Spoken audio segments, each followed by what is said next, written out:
He told you to stop.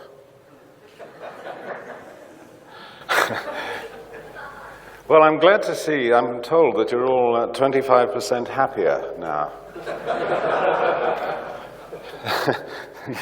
You were standing up here, you wouldn't quite believe it, actually. Still, there's room for happiness, I suppose. Now, let's be serious. I stopped going to Cannes largely because Martin stopped paying.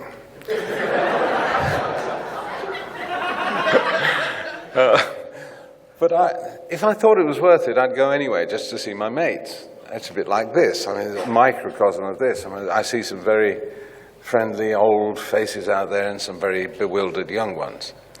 But that was fun.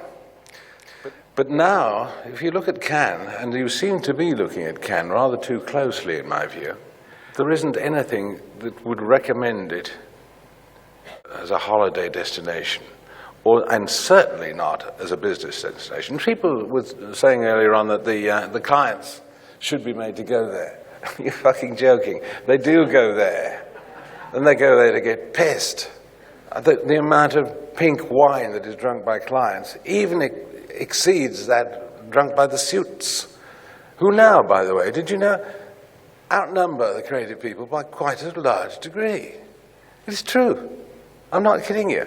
I can't get a table at the Column d'Or for suits. There are people with ties sitting in my table, for God's sake. What are they doing? They're talking about the next party. Did you go to the McCann party? Why would you?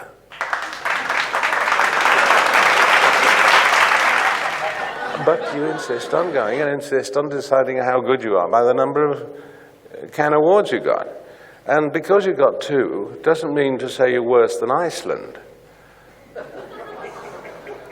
It just means that somewhere somebody found a category they could sneak one in and you got it. So what? Who cares? Did it make anybody happy? Oh, well, other than the gentleman who's just speaking earlier on. 25% happy, possibly. Which I'm determined to be at the end of this. However, if you're 25% happier now, I can fix that.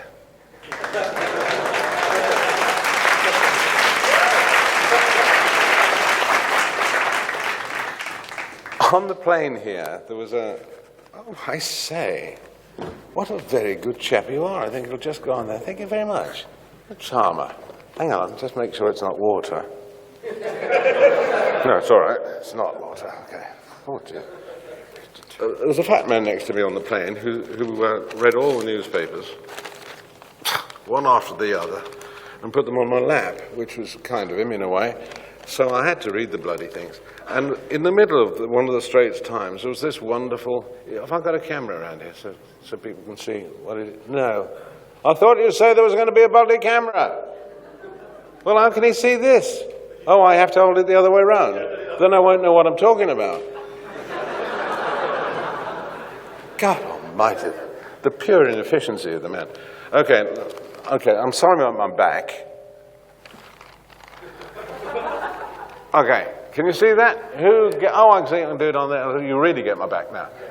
This is apparently what the Straits Times do to encourage creativity in Singapore. No more do they do XO campaigns. They do this. Here's a nice little ad with somebody sitting next to a child. And next to it is another somebody with a child. And we're fresh out of kids. Oh no, there's one, child. So the readers really like ads with children in. I hope you're taking note of this because, children in everything, very important. Doesn't matter what it is, children. Right? Then there's a bit of Chinese stuff, which doesn't mean anything to me at all. There's a picture of big butch men, which tells you too much about Singapore. And there's one here that is basically a dog's dinner. God knows what it says, but some poor sod actually voted for that as his favourite ad. Which really proves But we should take no notice of fucking consumer whatsoever, because he doesn't know anything. Because in all seriousness, what we do, in the end, is that. It's always paper. I used to, I wonder if it's on my site. No, I'll do it live. Fuck it. I used to advise my people. No, this is no good. So could somebody bring me a sheet of paper? It doesn't matter what sheet of paper. You know what a paper is? That stuff. Remember? Not the one you use for your ass. The other one. That's a measly piece of paper, is it? Is that's the best the budget can do, is it? Looking pathetic. Can't believe it. Leaping into action, here he comes. Is this leaping? Thank you very much, okay. So, I used to give this little talk to the people who used to work for me. And in fact, it ended up on a video, which is somewhere in that computer, and I can't be asked to find it. It's talk about press ads in those days. And I used to say, and actually it doesn't matter if it's a press ad or a poster or a whatever else toss you do these days. And I used to say, what you do is you get a pencil and a piece of paper. Don't do it on the Mac, because this is a press ad which is going to appear on paper. So mimic that as much as possible. And am I echoing a lot, or have I been sent to hell? Or am I not shouting loud enough? Okay. So you get your piece of paper and you draw the shape of the ad, and then within that you write down your idea, and if it's simple, it will stand out and be great. And if it's not simple, it's no good anyway. But finally you come to the best idea you ever had for this brief, and it's perfect. It's absolutely perfect. And you write and you think, brilliant. What you must do at this stage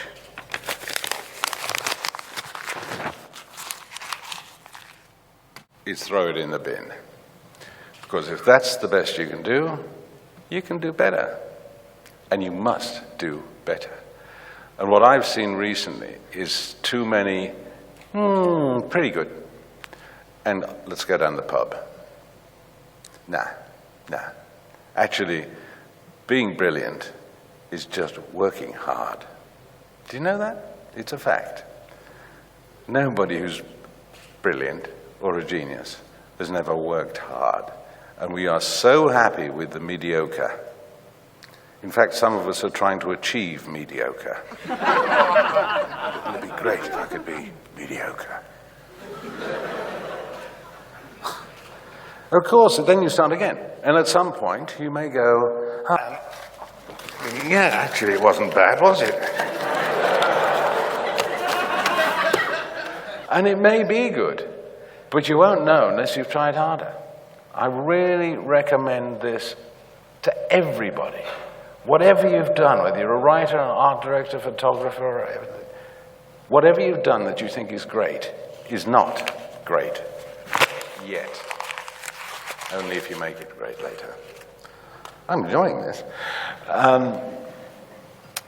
However, the big question seems to me to be how, it's not all those big words that it said, how to atmosphere, something to appear, it's how can we get better at what we do. And my feeling in Malaysia is that you're no good at selling. Because I've seen the creative work, and some of my boys are still here, still alive. They were great in the past. There's still no reason why they shouldn't be great. Somebody is failing to sell the work. And in fact, that's the key to it. When I arrived first in Malaysia, I met T.L. Yap, bless his little cotton socks, and the wonderful Stephen Bong, who is out there shining like a little football somewhere. And of course, Risha, the balmy Risha. They were all astoundingly good salesmen. I reckon a good salesman is somebody who I don't mind giving the work to go and sell it, and I don't have to go. I don't have to stand there and look at him and watch him do it. That's his job. You do yours, I'll do mine. I do the ads, you sell them. Wonderful. Can't do that now. I'll give you an example. This is, in fact, I've just realized it's a selling story. It's not a creative story, which is convenient because I'm not very good at creative, but I'm actually pretty good at selling. One day, the boss in Switzerland of Y&R rang me up and said, and he said, we're in trouble here in Switzerland. We're about to lose the UBS account, and it's our biggest account, and if we lose it, we fold. And I went, oh dear, I'm terribly sorry to hear about that. Is there anything else I can help you with?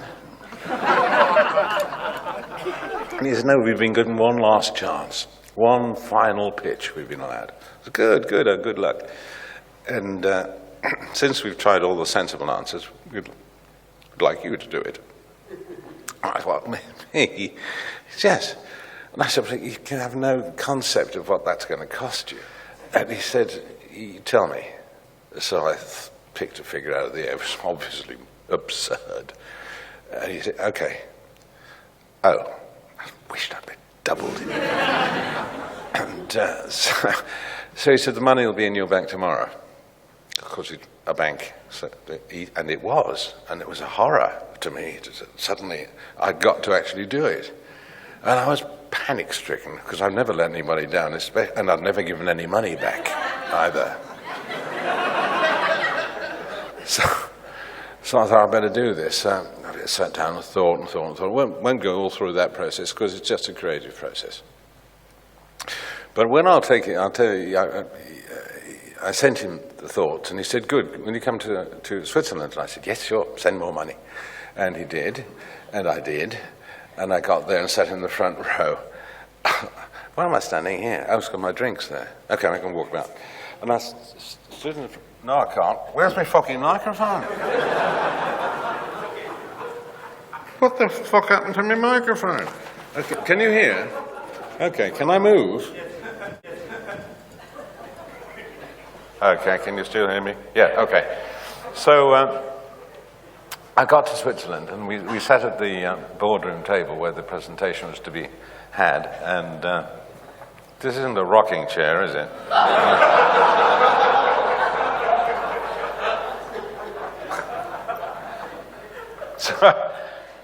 So there was I sitting here, and there was this ranks of bankers all sitting around this boardroom table. It was not this much smaller than this room.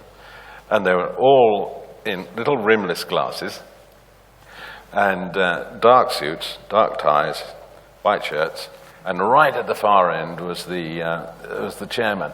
He was a terrifying-looking man with, he looked a bit like Risha, but he had a shock of white hair and piercing blue eyes, and he was a really scary bloke.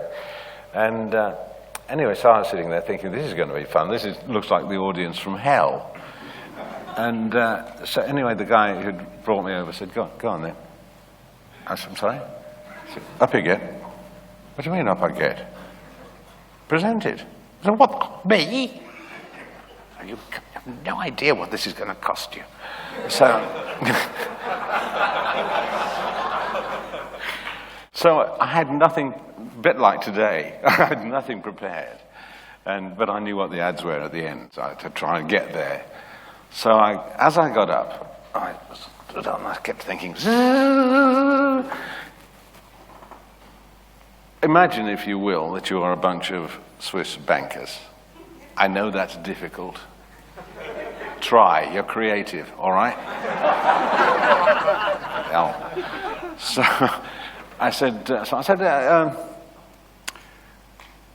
you have two problems as a client. I said, your first problem is that you're Swiss. Everybody hates the Swiss. Never done any good. Several world wars, missed them all. Didn't even invent the cuckoo clock. They stole it from the Austrians. Second problem, you're a bank. Everybody hates banks. So Swiss and bank is like double whammy, isn't it? So my advice is, let's not mention it, like the war, you know. Let's not mention being Swiss or a bank until we actually have to. So you could see these guys going, for this we are paying. And so I said, but you know, Swiss banks are famous and they're safe, which is why, you know, torturers and tyrants and horrible people and drug dealers send their money to you to keep. And they're all going, you're sure we are paying for this? And I said, so the one thing that you've got then is that you're absolutely sure in a Swiss bank that the money will still be there after all the disaster. If there's an atomic bomb explodes, out of the rubble will come a cockroach, as you know, because they can survive atomic bombs. Second will be a Swiss banker.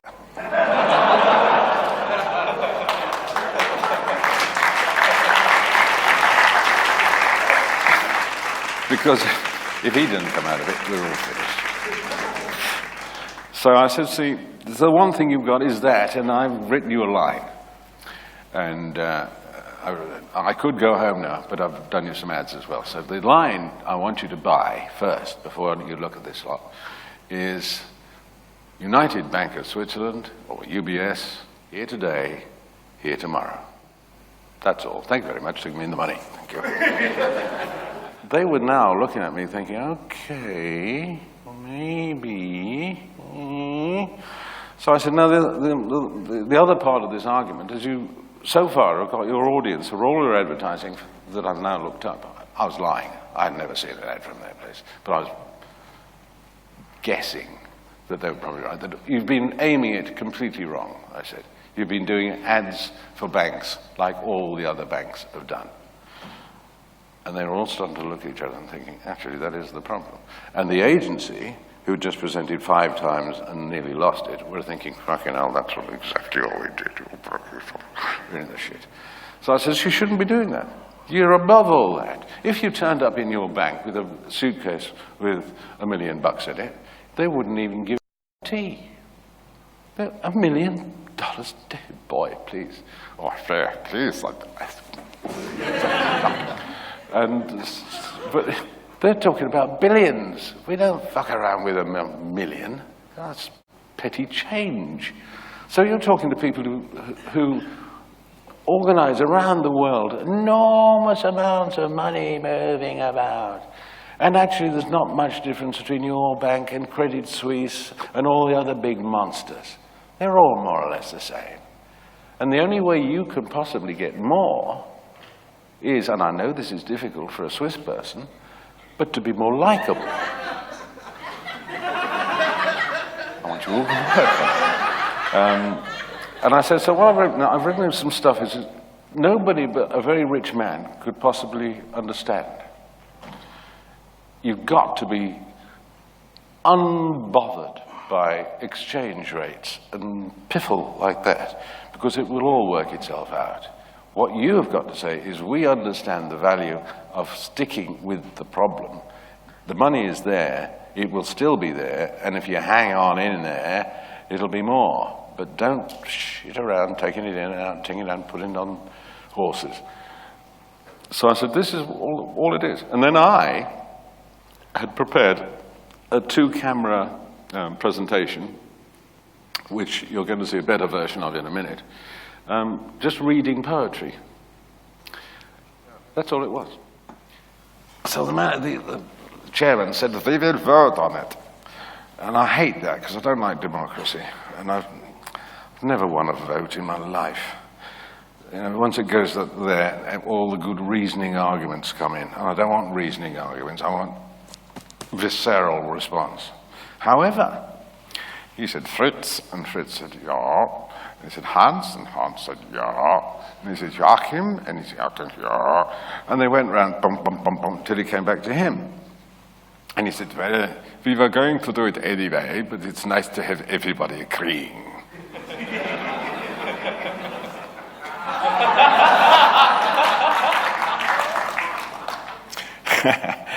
So that was done. Now, the punchline to this story, although it's not to do with selling, although I hold this to be my favorite selling story ever, the funny thing was that the agency then thought, oh, God, we'll have that back off him. And they took the scripts and gave them to Hugh Hudson and all the other big names directors. Anyway, they went to see Mr. at the end of it, and they took him all the prices for doing it, all the quotes from all the top directors in the world. And he said, "No, you misunderstand, but I don't." Got it. You haven't seen Strangelove then. You misunderstand. But I want Mr. French to shoot them exactly as he showed them to us earlier. Hilarious. So they had to come back to me and say, "Would you mind directing them as well?"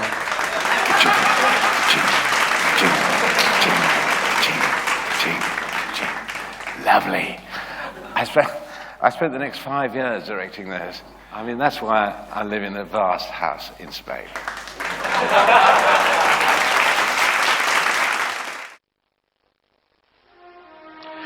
If you can keep your head when all about you are losing theirs, I'm blaming it on you. If you can trust yourself when all men doubt you, but make allowance for their doubting too. If you can wait and not be tired by waiting, or being lied about, don't deal in lies, or being hated, don't give way to hating, and yet don't look too good nor talk too wise. If you can dream and not make dreams your master, if you can think and not make thought your aim, if you can meet with triumph and disaster and treat those two impostors just the same,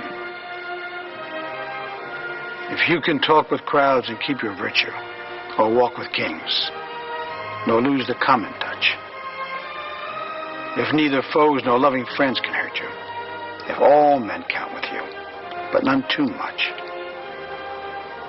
if you can fill the unforgiving minute with 60 seconds worth of distance run,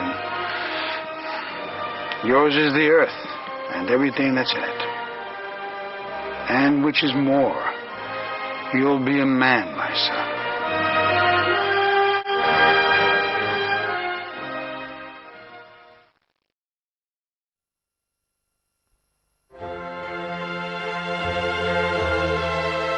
Out of the night that covers me, black as the pit from pole to pole, I thank whatever gods may be for my unconquerable soul. In the fell clutch of circumstance, I have not winced nor cried aloud. Under the bludgeonings of chance, my head is bloody, but unbowed. Beyond this place of wrath and tears looms but the horror of the shade. And yet the menace of the years finds and shall find me unafraid. It matters not how strait the gate, how charged with punishments the scroll. I am the master of my fate. I am the captain of my soul.